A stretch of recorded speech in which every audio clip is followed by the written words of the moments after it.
The seamstress is busy. Yeah. This is our material for the seats. Yeah, I just We're gotta doing fix a that. fit.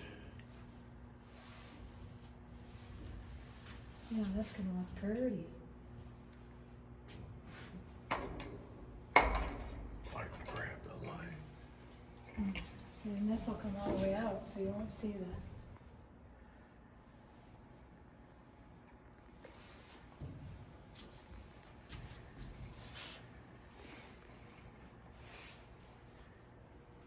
And it'll follow around. We got the piece and it matches that goes on the swivel back. And of course this all matches.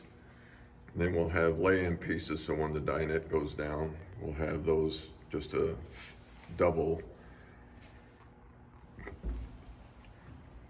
Pretty cool.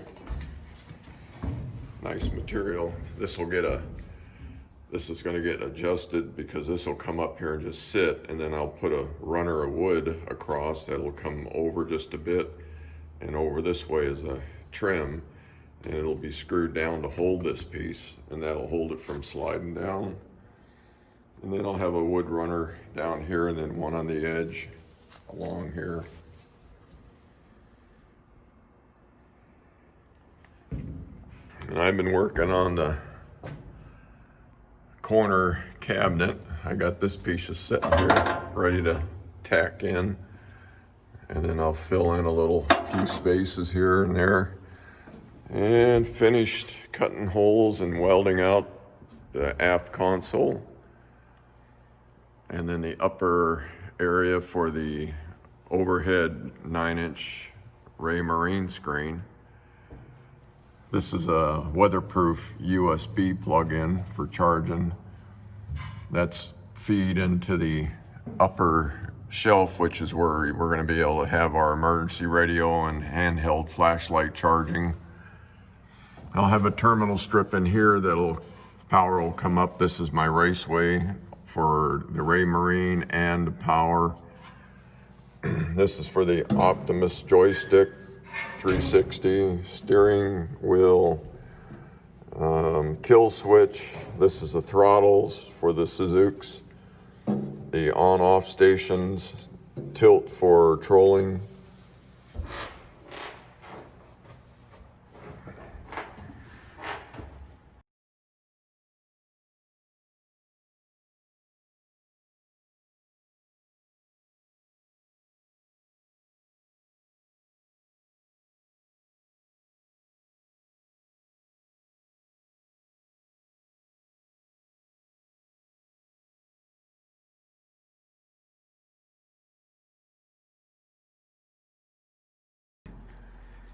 I'm wrapping up the aft tackle storage area.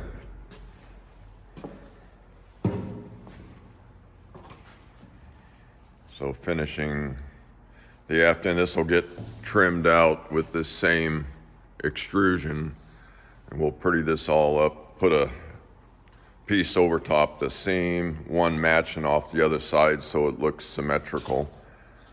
And it gets a hole in a 3-inch hole for our bilge blower.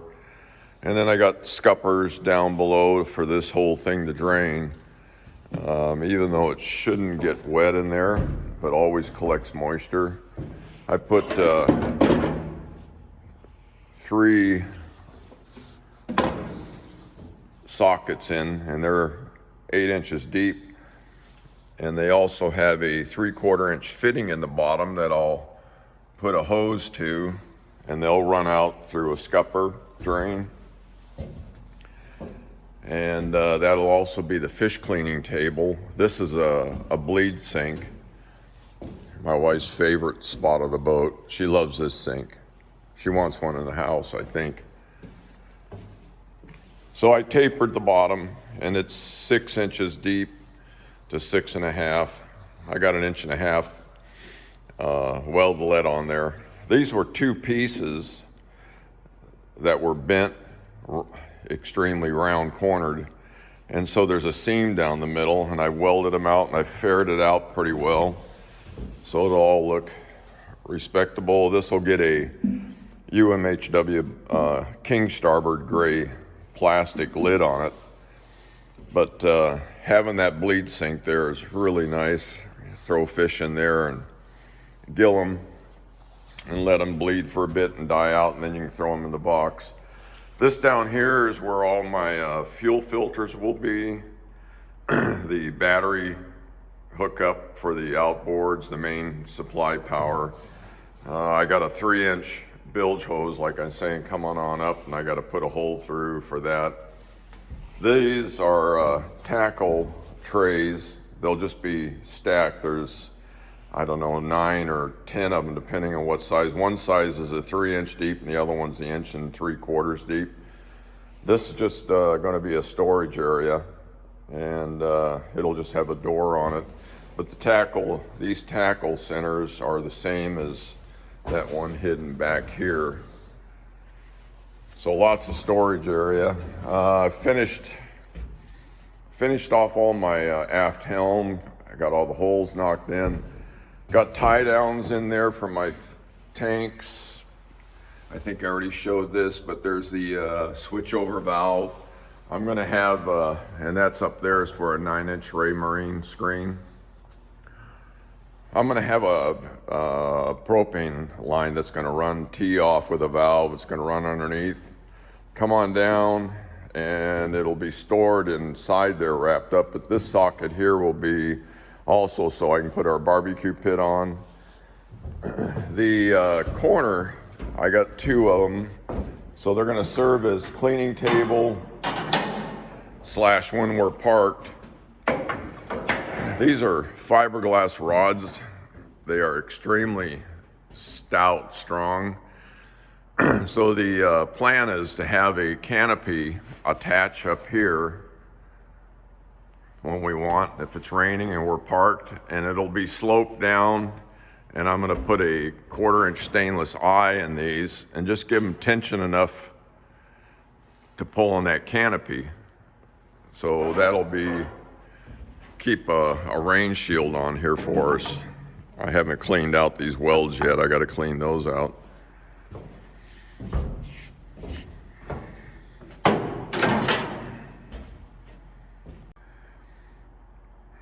And there's the beast that's done most of this welding. A little finicky at times.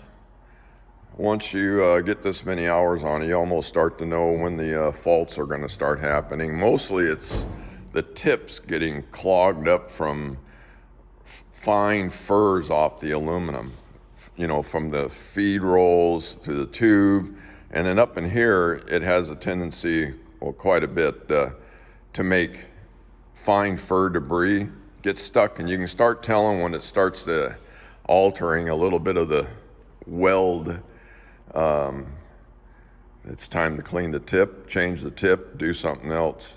And that's my Chinese water cooler. I paid $400 for that delivered, and the only thing, it was $220. I just wired it into the back and put fuses on it, and so that I can unplug it from a receptacle, a 220 receptacle, but it's also fused for protection. But man, it hasn't missed a lick. It's performed nicely. I was asked about a couple of my tools. The reason why I have the rigid, that jigsaw cuts aluminum like butter. But one of the main things is the jaw that holds the blades. It's a setting. This mechanism here opens and closes for the T-blades. And the T-blades fit up in there and they stay. They don't jam and come out. The saw is an actual beast. The reason why I had the rigid battery operator router, carbon blades on it, carbon cutters, is because, well, DeWalt didn't have one at the time. And since then I've gotten the DeWalt battery one, but I'm only using it for wood.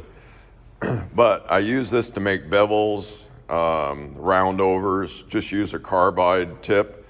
Spray, allow you to use water with a little bit of liquid ivory in it.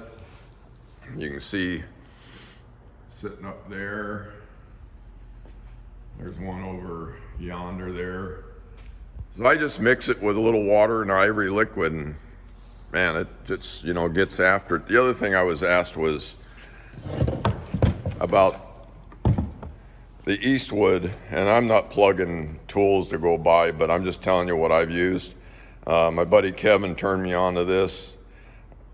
Absolute beast. I cannot wear it out. This thing is sanded every piece of aluminum on the boat before I put it up. And I use the 80 grit, which is a sandpaper and the Scotch Brite kind of material in between.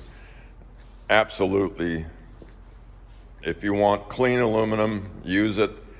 I'm going to paint the boat, so having it prepped with 80 grit is just a win-win for sticking.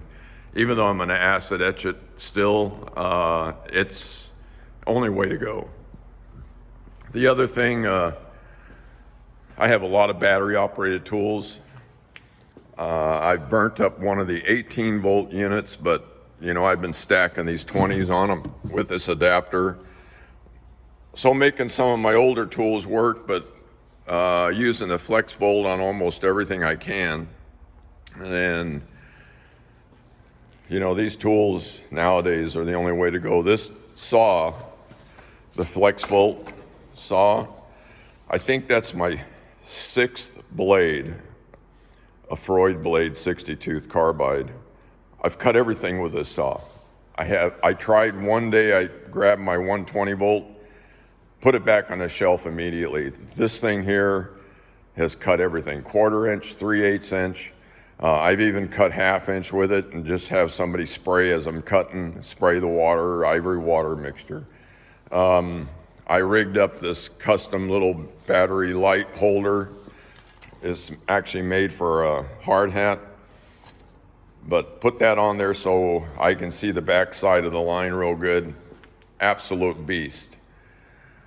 There's my tank. I've got a longer hose for it. The welder is going to be coming down pretty soon because I am just about done welding. So that's kind of where I'm at. There's another tool that's extremely useful for putting edges, sanding corners, one-off stuff. It just absolutely is one of those must-haves. That's my buddy's Kevin machine. It's set up for 045. So if we had to do something real heavy or nasty, we could pull this out and just burn away. Because the other one right now, I got 035 in it. The battery charging area, can't have enough of that. And there's my console, the stove, the fridge, $1,000 worth of battery cable wiring, all my a lot of my stuff in here sitting. That's the helm chair, but the wall planer, that'll be used here pretty soon when I start doing woodwork. There's my wire rack, so when I start pulling wire, I just wheel that over and put it up. The first aid box. Anyway, just thought I'd show a little bit of the tools. We're getting ready to paint. We'll start up top. We'll put our two-part poly bed liner will be on the roof, and then the brow, of course, is going to get a dark gray. I'm going to start up top, start working my way down here. Get that all the way painted on the gunnel down, and then I can start trimming stuff out. Door opening's 24 inch.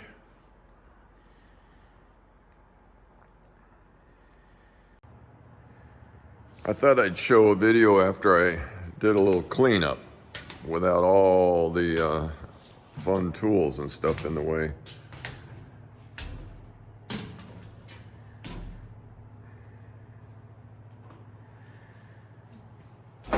So I've I puddle welded everything wherever there was little seam marks along the middle here, and sanded it, ferreted it all down.